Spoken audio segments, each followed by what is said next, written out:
Hello, this is Bradley Gross from Santa Clarita Groceries, and we provide groceries for families in need in the Santa Clarita Valley.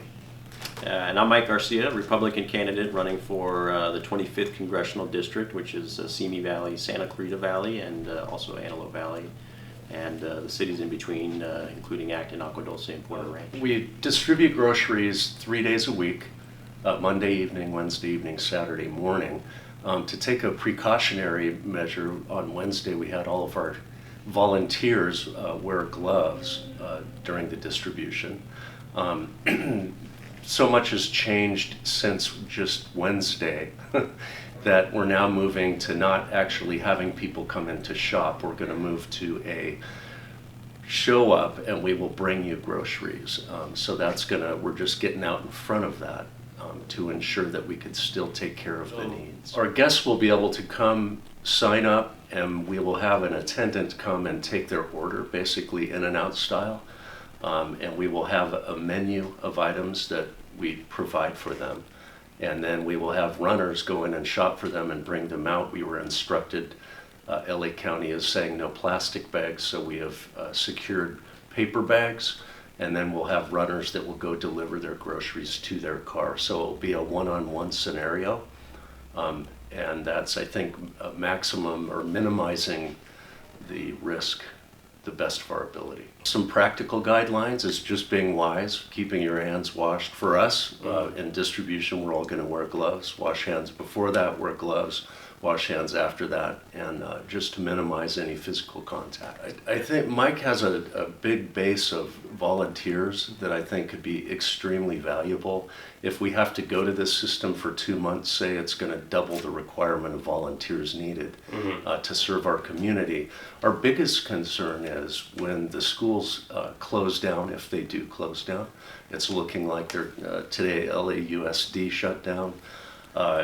For I think a month or two.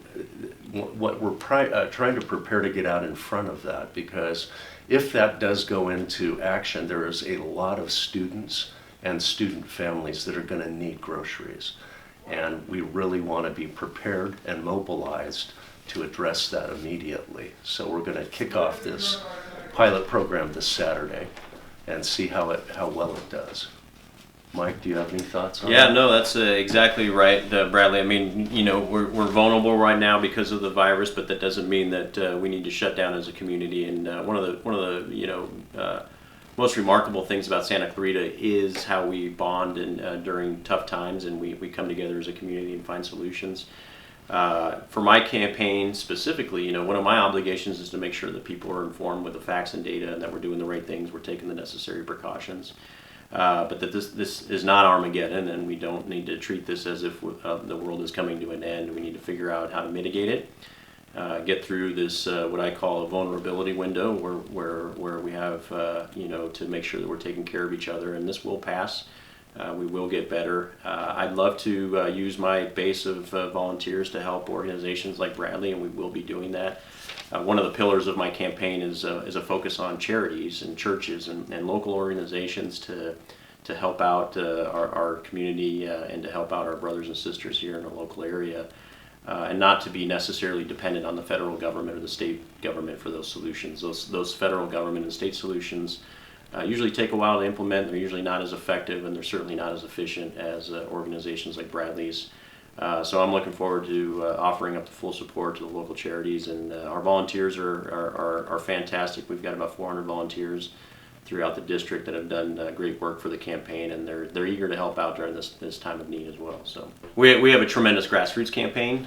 So we've benefited from a lot of personal relationships with the local leaders, but also individual voters and donors. So it's a little bit of a challenge now to have larger events like fundraisers and in-person pep rallies. We're still going to do some of those at lower levels and smaller groups and take the necessary precautions, because frankly it's important. We've got to continue to do well. We have to win this election. To me it is a national security issue. So we'll continue to do those things with the right precautions. But we're also doing other things, having virtual town halls that we'll be scheduling here shortly, having teleconferences instead of in-person fundraising events, so that we can actually still reach out to the donors and the voters and do it in a manner that we know spread any viruses. So Sure. it's a new challenge, but we're adapting and overcoming. Yeah, and fairly quickly as well. Yeah, no, that's the thing. Speed's life in this world, and we need to move fast and adapt. I think it's important to get to the facts and the data. Looking at the CDC resources online. On my website at Elect Mike Garcia, we've actually dedicated a whole page to latest updates from the CDC. Then you get away from some of the, I'll call it the fear and maybe hyperbole in some cases. You get away from any political spin that may be in there. And it's just truly looking at what's going on in the country, where the infections are, ways to mitigate, and ways to avoid getting infected, and what to do if you do get infected, and how to test, etc. So there's resources out there. We need to keep this about facts and data. We need to get through this vulnerability window as quickly as we can and take care of each other. Yes, we're going to reach out to the school systems, which we already have relationships in order. Mm-hmm. Also, last night I went to secure some brown grocery bags at one of the local retailers, and they had one 300 box unit left, and there was actually no more even bags on the shelf. Their rows of groceries were literally like a ghost town. So I went to another store, and it was the same scenario. There's just absolutely a lot of people concerned. So we're going to reach out to the schools and then let them be able to share that communication that, hey folks, there will still be groceries available, especially if any of their children are on the meal program and they're going to be home now. We will be there for them, and we're going to probably adjust our hours moving forward, but Saturday, tomorrow, will be a test run to see how well we do with the In-N-Out style grocery drive-through. So we're looking forward to that. Yeah. Bradley, where is that going to be? It's going to be at our grocery warehouse right on Center Point Avenue in the Oasis furniture parking lot. That's where our warehouse is. We'll begin 9 a.m. to noon tomorrow. That's Great. when we'll be serving groceries. Sure. So you can check out on our Facebook or our website. It has the hours, address, phone number, and so. We're going to get through this. This is unfortunately a period that we've got to do everything we can to minimize the effects of this. The economic impact is real.